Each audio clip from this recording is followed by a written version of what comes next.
இப்பிறவி தப்பினால் எப்பிறவி வாய்க்குமோ அருகிலேன் என்று வருந்தி பாடியிருக்கிறார். இது அவருடைய வரி, தாயுமான சாமியினுடைய வரி. என் நேற்று செய்த புண்ணியத்தில் இந்த வாய்ப்பு கிடைச்சிருக்குது. ஆனா இன்னைக்கு இன்னும் இதை விட நல்ல புண்ணியம் பண்ணுன்னு நினைக்கிறத விட்டு போட்டு நாம் அதுக்கு மாறானவற்றை பண்ணினால் என்ன வாய்க்கும்? அருமைப்பாடுடைய பிறவியை இழக்கின்ற வாய்ப்பு கிடைச்சு. தாயத்தை எடுத்து உருட்டோம்னா அதிகபட்சமா 12 விழுகும்.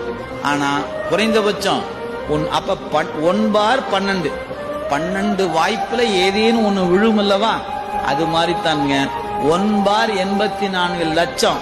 இன்னைக்கு தேவாரம் படிக்கிற வாய்ப்பை இழந்துட்டோம், இந்த திருமுறை பாடுகிற வாய்ப்பை இழந்துட்டோம், பூசை பண்ற வாய்ப்பை இழந்துட்டோம்னா மீண்டும் இந்த இடத்துக்கு வந்து சேருவதற்கு 84 லட்சம் முறை செத்து பிறந்து வரும்.